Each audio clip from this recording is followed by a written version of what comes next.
আজকের গল্প মায়া এবং তার বন্ধুদের একটি পিকনিকের গল্প। চ্যানেলে যদি নতুন হও প্লিজ সাবস্ক্রাইব করো। নতুন বছরের সূর্যের প্রথম রশ্মি যখন একটি শহরে আলোর আভায় পূর্ণ করেছিল, তখন উত্তেজিত বাচ্চাদের একটি দল পিকনিকের জন্য প্রস্তুতি নিচ্ছিল। তাদের মধ্যে মায়া ছিল, একটি কৌতূহলী এবং দুঃসাহসী মেয়ে যার স্বপ্ন ভরা হৃদয়।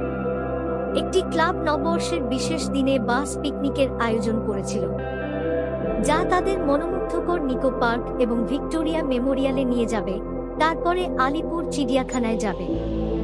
রঙিন বেলুনে সুসজ্জিত বাসটি বাচ্চাদের অপেক্ষায় দাঁড়িয়ে তার ইঞ্জিন গুনগুন করছে প্রত্যাশায়। বাচ্চারা যখন সবাই বাসে উঠেছিল তাদের যাত্রা শুরু করতে, মায়া একটি আরামদায়ক জানালার সিট খুঁজে পেয়েছিল, যে দুঃসাহসিক কাজগুলি তার জন্য অপেক্ষা করছিল। যাত্রা শুরু হল হাসাহাসি এবং একরাশ কৌতূহলের সাথে। বাসটি শহরের মধ্য দিয়ে ঘুরছিল, পরিচিত দর্শনীয় স্থানগুলিকে পিছনে ফেলে। নিকো পার্কে তার জন্য অপেক্ষা করা অভিজ্ঞতার কথা ভাবতে গিয়ে মায়ের কৌতূহল বেড়ে গেল। নিকো পার্কে গিয়ে তাদের মন আনন্দে ভরে গেল। মায়া এবং তার বন্ধুরা বিভিন্ন রাইডের জন্য দৌড়েছিল, তাদের হাসি বাতাসে প্রতিধ্বনিত হয়েছিল।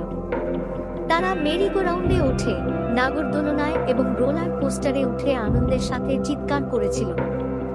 আনন্দদায়ক রাইডের পরে বাচ্চারা সবাই পার্কে পিকনিকের জন্য জড়ো হয়েছিল। একটি কার্পেট বিছিয়ে দেওয়া হয়েছিল এবং বন্ধুদের মধ্যে সুস্বাদু খাবারগুলি ভাগ করা হয়েছিল। মায়া এবং তার বন্ধুরা খাবারের বৈচিত্র্য, স্যান্ডউইচ থেকে শুরু করে রঙিন কাপ কেক দেখে বিস্মিত হয়েছিল এবং বাতাস সুখের সুবাসে এবং ভাগ করা মুহূর্তগুলিতে ভরা ছিল। ঘড়ির কাঁটায় দুপুর 12টা বাজে এবং নিকো পার্ক থেকে বিদায় নেওয়ার সময় হয়ে গেছে। মায়া বাসের জানালার পাশে বসে দেখছিল যে পার্কটি আলোয় ঝাপসা হয়ে গেছে। কিন্তু দিন শেষ হয়নি। পরবর্তী গন্তব্য আইকনিক ভিক্টোরিয়া মেমোরিয়াল। তারা যখন বিশাল ভিক্টোরিয়া মেমোরিয়াল হলো এর কাছে গেল, মায়া বিস্ময়ের অনুভূতি অনুভব করল। স্মৃতিসৌধটি লম্বা ছিল, সূর্যের আলোতে এর সাদা মার্বেল জ্বলজ্বল করছে।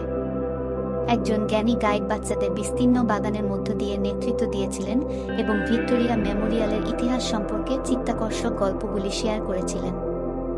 সবুজের মাঝখানে মায়া নিজেকে রূপকথার রাজকন্যা এবং একটি জাদুকরী ভিক্টোরিয়াকে কল্পনা করেছিল। বাগানগুলি বাচ্চাদের হাসিতে প্রতিধ্বনিত হয়েছিল এবং প্রতিটি কোণে একটি নতুন দুঃসাহসিকতা প্রকাশ করেছিল। মায়া ঐতিহাসিক মূর্তি, ফোয়ারা এবং প্রস্ফুটিত ফুল দেখে বিস্মিত হয়েছিল। মনে হয়েছিল যেন সে মন্ত্রমুগ্ধের জগতে পা রেখেছে।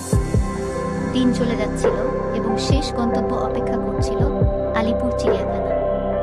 এরপর বাসটি চিড়িয়াখানার সামনে এসে পৌঁছালো এবং বাচ্চারা চিড়িয়াখানার বিশাল গেটটি দেখতে পেল। সিংহ, বানর এবং সুন্দর ময়ূর দেখে মায়ের চোখ আনন্দে প্রশস্ত হয়ে উঠল। চিড়িয়াখানাটি ছিল রং এবং শব্দের একটি জীবন্ত নগরী, প্রকৃতির সৌন্দর্যের একটি জীবন্ত প্রমাণ। সূর্য অস্ত যেতে শুরু করলে চিড়িয়াখানায় উষ্ণ আভা ছড়িয়ে পড়ে। মায়া এবং তার বন্ধুরা প্রস্থানের কাছে জড়ো হয়। দিনটি ছিল উত্তেজনা, আনন্দের এবং নতুন কিছু আবিষ্কারে ভরা। বাসটি এখন বাচ্চাদের বাড়ি ফিরে আসার প্রস্তুতি নিয়ে যাত্রা শুরু করে।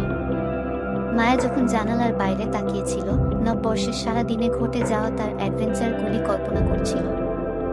নিকো পার্ক, ভিক্টোরিয়া মেমোরিয়াল এবং আলিপুর চিড়িয়াখানায় তৈরি করা স্মৃতিগুলি সে তার হৃদয়ে চিরকাল বহন করবে। বাসটি শহরের মধ্যে দিয়ে ঘুরতে ঘুরতে মায়া একটি সুখী ঘুমের মধ্যে ভেসে যায়, তার স্বপ্নগুলি ভালোভাবে কাটানো একটি দিনের আনন্দে এবং জাদুকরী অ্যাডভেঞ্চারে ভরা একটি বছরের প্রতিশ্রুতিতে। বন্ধুরা, ভিডিওটি ভালো লাগলে প্লিজ লাইক করো, শেয়ার করো।